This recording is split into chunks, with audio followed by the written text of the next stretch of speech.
Vamos lá, pessoal, aula de Direito da Criança e do Adolescente. Nossa primeira aula, Introdução ao Direito da Criança e do Adolescente. O direito da criança e do adolescente regula as relações jurídicas entre a criança e o adolescente, o Estado, a sociedade e a família. O direito da criança e do adolescente, ele praticamente se confunde com a Lei 8.069/90, o Estatuto da Criança e o Adolescente, o ECA. Mas não se resume a ele.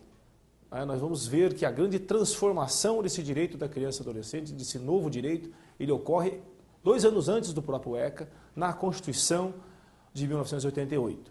O ECA, 2 anos depois, explicita esse direito, esse novo direito da criança e do adolescente. É o diploma mais notável, desse novo direito. Outras regras do direito, contidas no próprio direito civil, no direito do trabalho, na educação, na saúde, vão se integrar a esse direito também, no sentido de garantir à criança e ao adolescente a proteção integral com prioridade absoluta, em vista da sua condição peculiar de pessoa em desenvolvimento. Então, esse direito da criança e adolescente é um direito de natureza dual. É um direito que não é puramente privado, embora, considerando o direito à educação de determinada criança, esse direito ele tem um reflexo social. Ele é dual porque ele é privado e também é público. Ele pertence ao indivíduo, criança e adolescente, mas ele tem um reflexo e uma importância também pública. Portanto, ele é indisponível, daí a sua indisponibilidade. Daí a legitimidade de se protegê-lo, inclusive das ações, através das ações civis ajuizadas pelo Ministério Público, Defensoria e outros órgãos legitimados. Então, esse direito da criança e adolescente é um direito dual, um direito sócio-individual, tem um reflexo social e individual, daí a sua indisponibilidade. Esses direitos da criança e adolescente estão elencados na Constituição Federal, notadamente no rol do artigo 227 da Constituição Federal. O ECA, 2 anos, editado 2 anos após a Constituição Federal, na verdade o ECA é de julho de 1990 e teve uma vacatio legis de 3 meses, entrou em vigor em outubro de 90, 2 anos depois da Constituição Federal de 88, de outubro de 88, o ECA ele cria um microsistema jurídico, um microsistema jurídico onde esse direito da criança e adolescente terá um ambiente diferenciado de proteção, de tutela. Essa ideia de microsistema jurídico não é exclusivo do direito da criança e adolescente. É o que ocorre também, de modo semelhante, por exemplo, no campo do direito do consumidor, no direito ambiental. Então, o microsistema jurídico da criança e do adolescente ele é fulcrado, ele é fundamentado em princípios próprios, em regras próprias. E se sustenta também a existência de uma jurisdição diferenciada, onde esses direitos serão tutelados de um modo especial, dada a sua relevância e a sua importância. Essa ideia de microsistema jurídico, ela se ajusta no cenário do ordenamento jurídico aos demais regramentos, e de um modo a atender a sua especialidade. Então, esse microsistema jurídico, ele vai afastar as incidências de normas gerais, que não se compatibilizam com os seus fundamentos. Então, uma norma geral que não se compatibiliza com os princípios do direito da criança e adolescente não será aplicada à criança e adolescente. Prevalece esse microsistema jurídico, as regras desse microsistema jurídico. Muito bem. Então, esse novo direito, ele surge em 88, na Constituição Federal, e ele vem explicitado no ECA 2 anos depois. E esse novo direito, ele sepulta um direito anterior, que era chamado direito do menor, inspirado por uma doutrina denominada doutrina da situação irregular. Esse direito do menor, essa doutrina da situação irregular, era materializado pelo chamado Código de Menores, que foi revogado expressamente pelo ECA. Né? A doutrina da situação irregular regia de modo diferenciado esse novo direito, né? Esse direito da criança e do adolescente. A criança e o adolescente não tinham a condição de sujeitos de seus próprios direitos, eram meros objetos da intervenção do mundo adulto. O seu direito era tutelado a partir da tutela do direito dos adultos, se refletia a partir dessa tutela.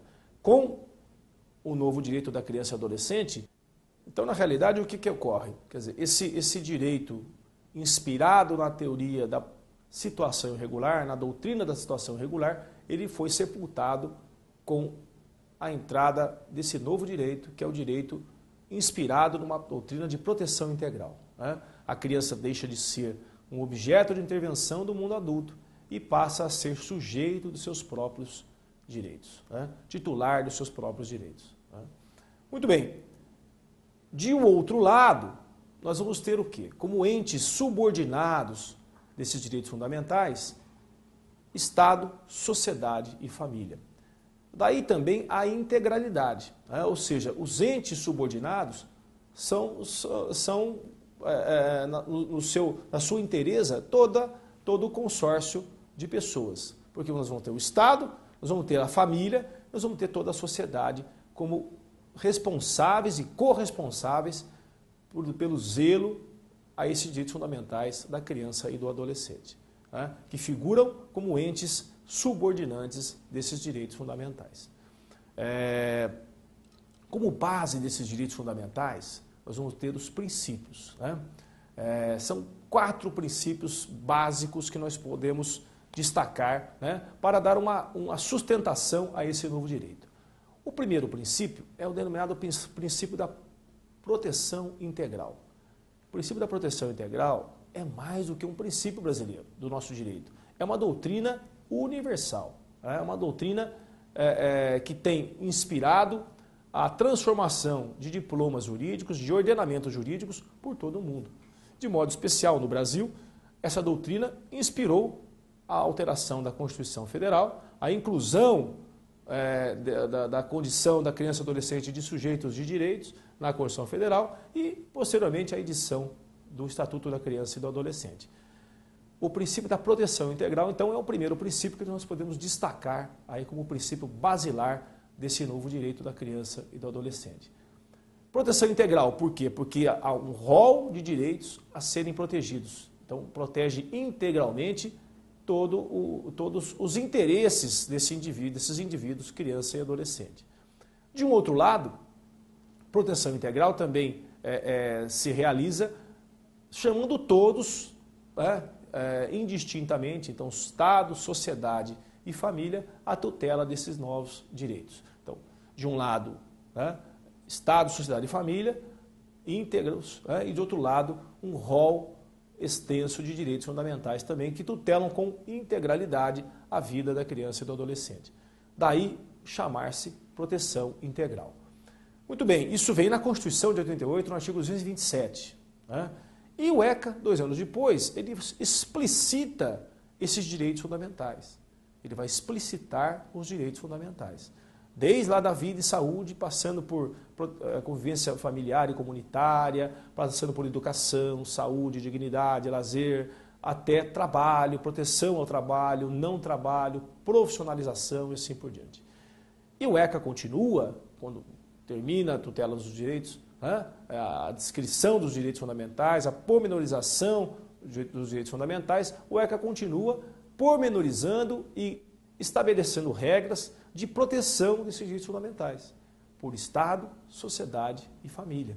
E aí fala da Justiça, fala do Ministério Público, fala da atuação do Poder Judiciário, da Defensoria, da Polícia Judiciária, do Conselho Tutelar, do Conselho dos Direitos, as ações para a proteção de interesses sócio-individuais, difusos e coletivos, estabelece ao final infrações administrativas e crimes para tutelar esses bens jurídicos afetos ao direito da criança e do adolescente. Então vem o ECA e explicita, pormenorizadamente o direito da criança e do adolescente na perspectiva da proteção integral.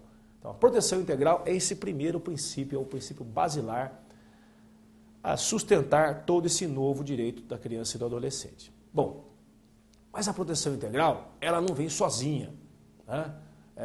Há outros regramentos constitucionais, né, por exemplo, que também visam a proteção e a tutela, como, por exemplo, tirar o salário mínimo, né, previsto na Constituição. Só que ele não é efetivo. Nós vamos verificar que o salário mínimo, por exemplo, ele na realidade ele não dá a proteção que dele se esperava.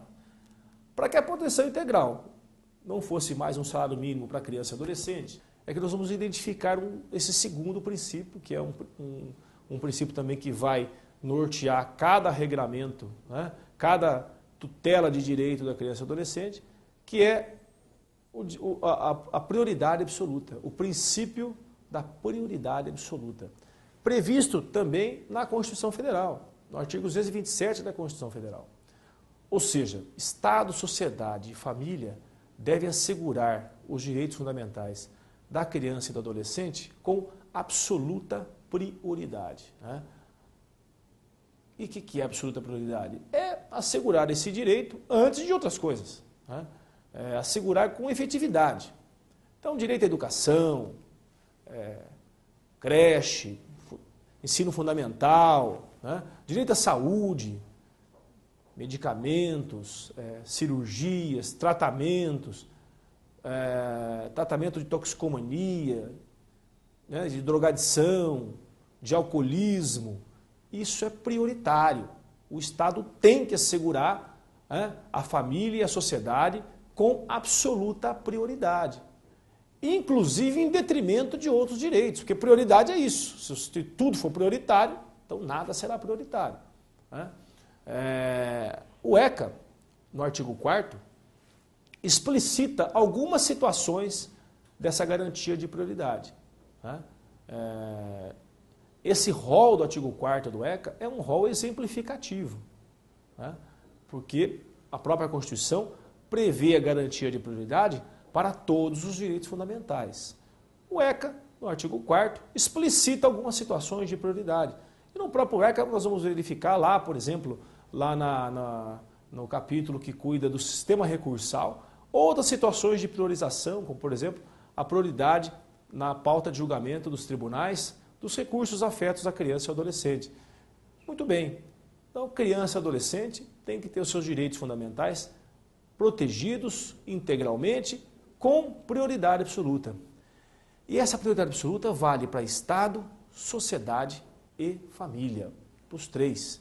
E para o Estado em todos os seus órgãos estatais, né? O legislativo, o judiciário e o executivo. Todos estão subordinados a esses direitos fundamentais para protegê-los com prioridade absoluta. Especialmente em relação ao Estado, um exemplo da efetivação desse princípio da prioridade absoluta são as ações civis públicas, que têm sido ajuizadas contra o Estado, né, em face do Estado, muitas vezes pelo Ministério Público, às vezes pela Defensoria Pública, para a tutela de direitos difusos e coletivos, e às vezes também tutela de direitos sócio-individuais, né? E essas ações ajuizadas com obrigação de fazer, determinando ao Estado que faça, né? Normalmente, o Estado, o gestor, né, do Executivo, que faça. Faça o quê? Saúde, né, tratamento de drogadição, entrega de medicamentos, tratamentos cirúrgicos especializados, ou educação, construção de creches, né, ensino fundamental de qualidade, ação de obrigação de fazer, né, ajuizado contra o Estado, sem que possa o Estado validamente defender-se com argumentos, por exemplo, como mérito administrativo, poder discricionário, né, do gestor. Por quê? Porque não há discricionariedade aqui mais. Né? Foi-se o tempo que era discricionário atender com prioridade o direito da criança e adolescente.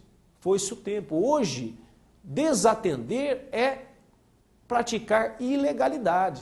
E diante da ilegalidade, o judiciário não só está autorizado, mas ele deve intervir.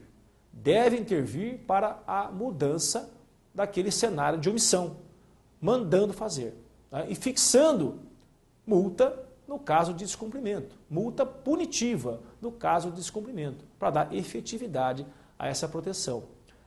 Não há também espaço para defesas como, por exemplo, da reserva do possível, né? Porque não tem reserva do possível, tem que ser possível, né? Se você está recapeando o asfalto, então você tem que, antes disso, você tem que construir sala de aula, construir creche, tratar o adolescente, a criança, dependente químico, de crack, de oxi, né? De cocaína, enfim, de álcool. Não há espaço aqui para reserva do possível e nem para argumento de discricionariedade. Muito importante, então, o princípio da prioridade absoluta, que vai se acoplar, vai se juntar à ideia de proteção integral, ao princípio da proteção integral. Não vamos nos esquecer também que nesse cenário de prioridade absoluta também se encaixa aí o idoso, né, por seu estatuto, artigo 3º, também é prioritário. Também é prioritário o jovem agora com a alteração da Constituição Federal, dependendo aí de um estatuto da juventude. Mas ele já tem na Constituição Federal a sua garantia de prioridade, ao lado da criança e do adolescente. Agora, nós vamos chegar num terceiro princípio. O primeiro, a proteção integral, o segundo, a prioridade absoluta. Num terceiro princípio, a ideia é de o que justifica a proteção integral com prioridade absoluta. Por que esse indivíduo, criança e adolescente, esses indivíduos, merecem proteção integral com prioridade absoluta? Logicamente, em detrimento daqueles que não são prioritários. Qual a razão de justificativa? Porque nós não temos na Constituição um outro princípio de isonomia, de igualdade. Né? Não está lá na Constituição que todos são iguais perante a lei. Por que esse indivíduo, então, merece proteção integral com prioridade absoluta em detrimento dos outros? Né? Não seria tudo isso uma grande contradição constitucional? Evidentemente que não.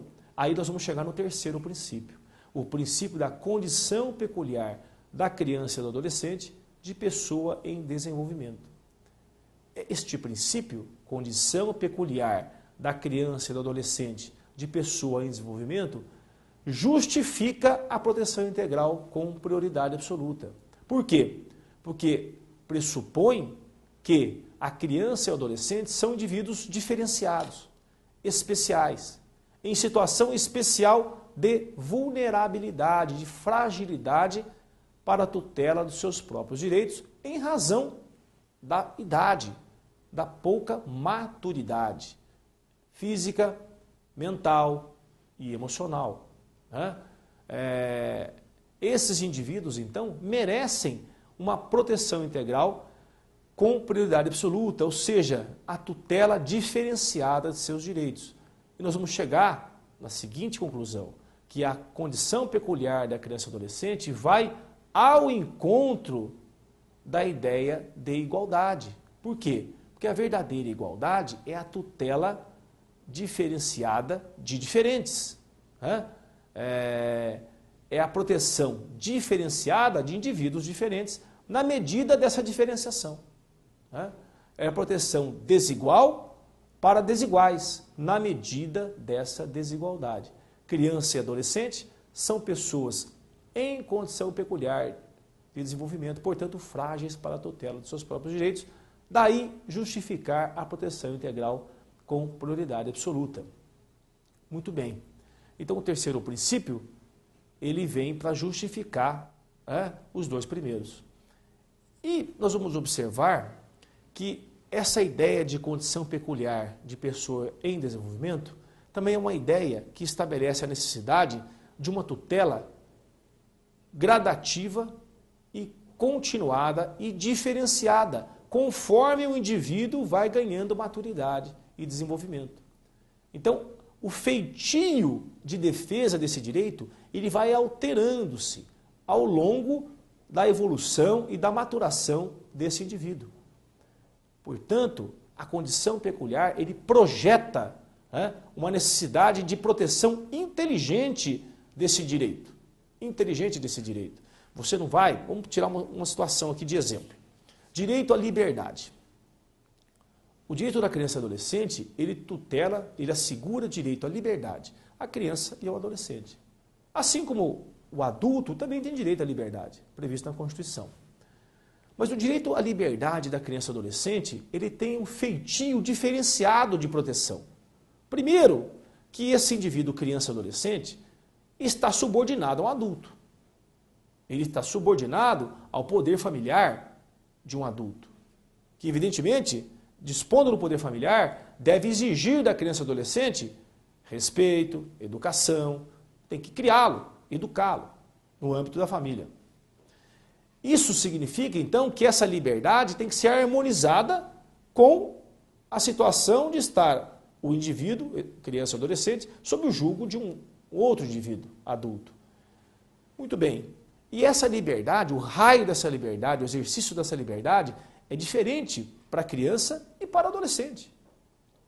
O âmbito de domínio das faculdades físicas, mentais e emocionais vai se alterando no curso da evolução da pessoa. Você não pode imaginar, por exemplo, num abrigo onde a criança está lá, institucionalizada, numa entidade, portanto, sob o jugo do dirigente da entidade de abrigo, a dinâmica de liberdade e de dia a dia, de vida, de um abrigo de crianças de 2 anos de idade, 3 anos de idade, é totalmente diferente, tem que ser totalmente diferente de um abrigo, de uma instituição que acolha adolescentes.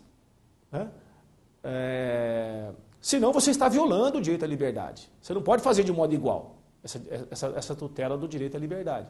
Uma criança de 2 anos de idade, ao sair da entidade, vai fazer sempre sob assistência ampla, total de um adulto. Ao passo que um adolescente, abrigado, acolhido numa entidade, vai ter um raio de liberdade muito maior. Até porque nós estamos pegando um exemplo aqui de um abrigo em que não se trata de privação de liberdade, é medida de proteção, acolhimento institucional. E o mesmo vai acontecer no âmbito da família, que deve assegurar ao adolescente um raio maior para o exercício da sua liberdade do que a uma criança. E o Estado, quando vai cobrar a criança e o adolescente em razão da prática, por exemplo, de um ato infracional, pode, inclusive, coactar, restringir a liberdade do adolescente, mas jamais poderá fazer em relação a uma criança. Olha só, então, como é que é esse direito à liberdade sob uma perspectiva e outra perspectiva e como é que ele vai ser trabalhado ao longo da evolução da idade da criança. Tudo isso é em respeito à condição peculiar desses indivíduos de pessoa em desenvolvimento, sujeitos ainda à educação, por exemplo. Isso para não falarmos de outros direitos, como educação, trabalho, não trabalho, profissionalização, que nós vamos ver também ao longo da evolução da vida do indivíduo, a alteração no feitio de tutela desse direito. Algo muito interessante, pensado pelo legislador constituinte, depois pelo legislador do ECA, e que vai exigir uma proteção diferenciada, um feitio de proteção diferenciada, e inclusive levando em consideração as situações intrínsecas daquele adolescente em si, daquela criança em si. Não há aqui espaço para tutela do atacado dos direitos. Aqui é varejo, é o bom direito, é o direito do varejo. Cada caso, cada situação. Muito bem, então, essa condição peculiar, ela vai ser vista em todo o direito da criança e do adolescente, em todos os direitos da criança e do adolescente no seu feitio de proteção. Está aí para justificar a proteção integral com prioridade absoluta. Nós vamos destacar aqui um quarto princípio, né, que é um princípio que alguns doutrinadores dão um destaque especial a ele, e eu gosto de destacar, porque ele dá uma nova roupagem nessa responsabilização por esses direitos fundamentais. Ela é a convocação da sociedade para, ao lado do Estado e da família, tutelar o direito fundamental da criança e adolescente, ou os direitos fundamentais da criança e adolescente. É o chamado princípio da participação popular, né?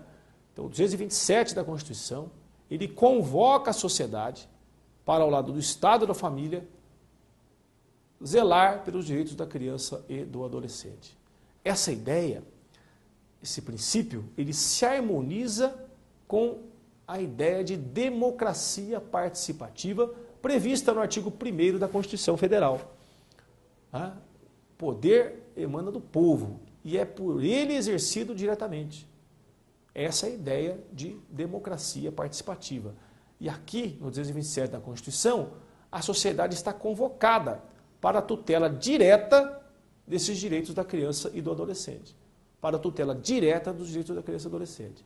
Essa convocação é feita na Constituição, né? E o ECA vem, 2 anos depois, e cria instrumentos de participação, de efetiva participação social da sociedade, da comunidade, na tutela desses direitos fundamentais. Alguns exemplos desses instrumentos, né? O primeiro exemplo é o exemplo do Conselho Tutelar. O Conselho Tutelar, lá no artigo 131 e seguintes do ECA, é um órgão não jurisdicional, permanente, autônomo, encarregado pela sociedade para a tutela de direitos fundamentais da criança e do adolescente, com várias atribuições, né?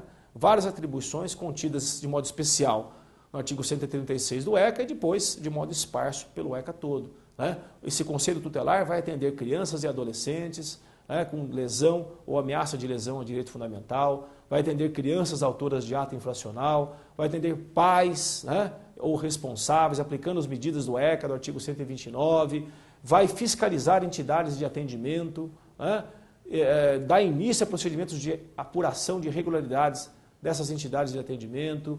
Enfim, o Conselho Tutelar, nós vamos falar mais dele mais adiante, nas aulas vindouras, nas aulas futuras, mas fica aí o Conselho Tutelar como um exemplo de participação popular. É um órgão formado pela sociedade, escolhido pela sociedade e formado pela sociedade. Ao lado do Conselho Tutelar, um outro conselho também muito importante, é um outro exemplo de atuação da sociedade. É o Conselho dos Direitos, Conselho dos Direitos da Criança e do Adolescente. É um conselho que tem uma função mais política e deliberativa do que o Conselho Tutelar, que é diferenciado, tem também uma importância política no município, mas tem funções executivas. Esse Conselho dos Direitos, ele se organiza no município, no Estado e na União. Nos Estados e na União. É um conselho que tem a maioria das atribuições estão ligadas à atuação política, mas também tem algumas funções executivas, que nós vamos ver também mais adiante. Um outro exemplo de participação popular. As entidades não governamentais, um outro exemplo de espaço para a comunidade atuar diretamente nos direitos da criança e do adolescente. Os antigos comissários de menores, que hoje tem uma nova roupagem, hoje são os auxiliares voluntários do juízo, previstos lá, não assim com tanta ênfase, mas pode-se perceber a sua criação lá no artigo 194 do ECA, ligados às normas de infração administrativa do direito da criança e do adolescente. Então, os auxiliares voluntários do juízo. Recentemente, a Lei 12.010/09, que tratou da adoção, que modificou o ECA em vários aspectos, cria também o acolhimento familiar. Então, são famílias recebendo crianças e adolescentes em situação de risco. Então, é um espaço aí para a atuação da comunidade também. E outros tantos exemplos que nós não podemos registrar, como a liberdade assistida comunitária, onde a própria comunidade, ela, junto ao judiciário, ao executivo, ele vai exercer essa medida socioeducativa tão importante que é a liberdade assistida. Então nós vamos ver aí a participação popular, o princípio da participação popular. Tá? Esses 4 princípios, então eles vão fechar aí um arcabouço importante que vai dar sustentação a esse direito da criança e adolescente. E nós vamos tirar aí desses 4 princípios, né, uma ideia, né, um outro princípio que muita gente coloca como princípio, que é o da prevalência do direito da criança e adolescente. Nada mais é do que a proteção integral com prioridade absoluta em respeito à condição peculiar da criança e adolescente. Né? Então, a prevalência do direito da criança e do adolescente. O que se falava antigamente do bem do menor, para o bem do menor. Isso era a época do Código de Menores. Hoje é a prevalência do direito da criança e adolescente em face dos demais direitos. Né? Muito bem. E fechando os princípios fundamentais, nós vamos dar alguns conceitos básicos aqui. Na realidade, nós estamos falando aqui de criança e adolescente. Criança, adolescente. Conceito básico para a gente examinar, de início, então, saindo dos princípios fundamentais, é a ideia de que o que é a criança e adolescente, ou quem são as crianças e os adolescentes. Né? Onde está o conceito técnico? Qual é o conceito técnico de criança e adolescente? Há um conceito técnico de criança e adolescente? Então, o ECA, no artigo 2º, ele vai conceituar tecnicamente criança e adolescente. O termo menor não é mais utilizado por esse novo direito. O termo menor é um termo ligado ao direito morto, ao direito sepultado, que é o código era chamado Código de Menores, era o direito do menor. Hoje, menor é um termo que não é utilizado mais nesse novo direito. Até você vai ver o termo menor sendo utilizado lá no direito penal, no direito do trabalho, muitas vezes até no direito civil. Aqui é criança e adolescente.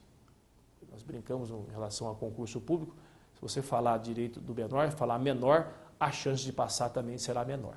Né? Porque você não está falando nada. Você tem que falar criança ou adolescente, porque tem conceitos técnicos específicos. A criança é a pessoa de até 12 anos incompletos, ou seja, 11 anos. Completou 12, no dia que completa 12, deixou de ser criança e passa a ser adolescente. Tá? Então, nasce criança, permanece criança até 11 anos de idade. No dia que completa 12, deixa de ser criança, passa a ser adolescente. E o adolescente é a pessoa entre 12 e 18 anos. Então, deixou de ser criança quando completou 12, e aí vai até a fase adulta, quando completará 18 anos de idade, já é adulto do ponto de vista civil e penal, plenamente responsável. Enquanto isso, entre 12 e 17, entre 12 e 18, ou seja, completou 18, deixou de ser adolescente, tá? Passa a ser adulto. 12, 13, 14, 15, 16, 17, adolescente. Muito importante saber o que é criança e saber o que é o termo adolescente. Quem é a criança, quem é o adolescente. Por exemplo, no ato infracional, o atendimento é completamente diferente da criança e do adolescente. E se ele for adulto, é esfera penal, esfera criminal.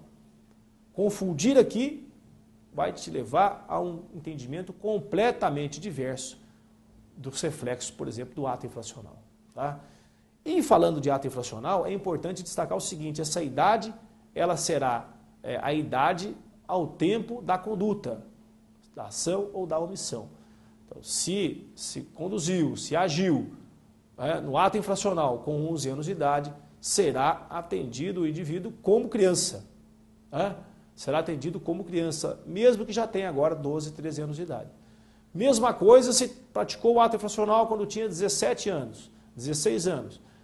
A autoria, o ato foi descoberto 3 anos depois. Ele já tem 19 anos agora. Será atendido como adolescente. Ele era inimputável à época do ato infracional. Será atendido como adolescente. Tá? Muito bem. Criança e adolescente. Esses indivíduos são os destinatários da norma especial de proteção do ECA em regra. Por que em regra? Porque excepcionalmente, e isso está no parágrafo único do artigo 2º, o ECA destina-se também à proteção de pessoas entre 18 e 21 anos de idade. Já adultos. 2 exemplos, 2 casos expressos na lei. na adoção. Né? O adulto entre 18 a 21 pode ser adotado nos termos do ECA, desde que já estivesse sob os cuidados, a guarda, a tutela dos adotantes, ao tempo, pelo menos, de sua adolescência.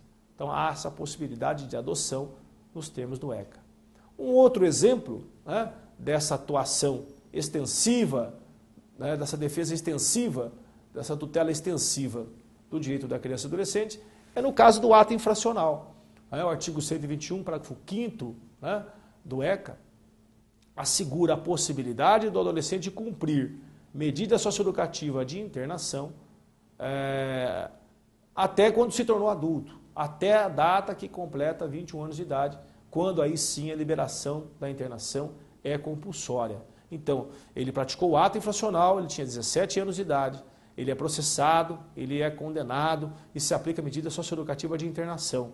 Ele pode cumprir essa medida socioeducativa mesmo quando já adulto, mesmo quando já com 19, 20 anos de idade. Com 21 anos, 21, aí sim a liberação é compulsória, ele tem que sair. Né?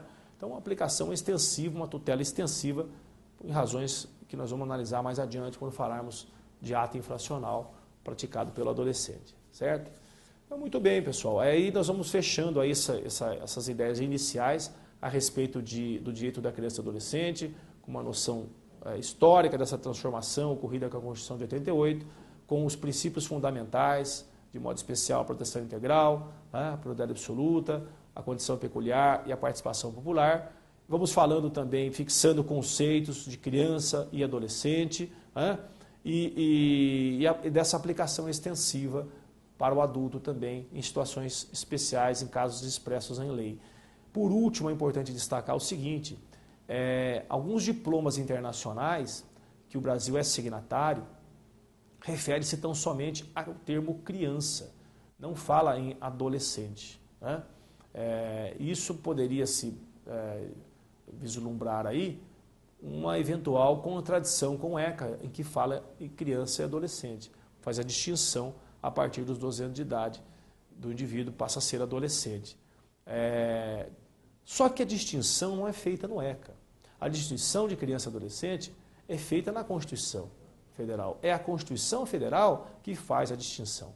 Portanto, a Constituição Federal, para atender situação peculiar do Brasil, estabelece uma diferença, né?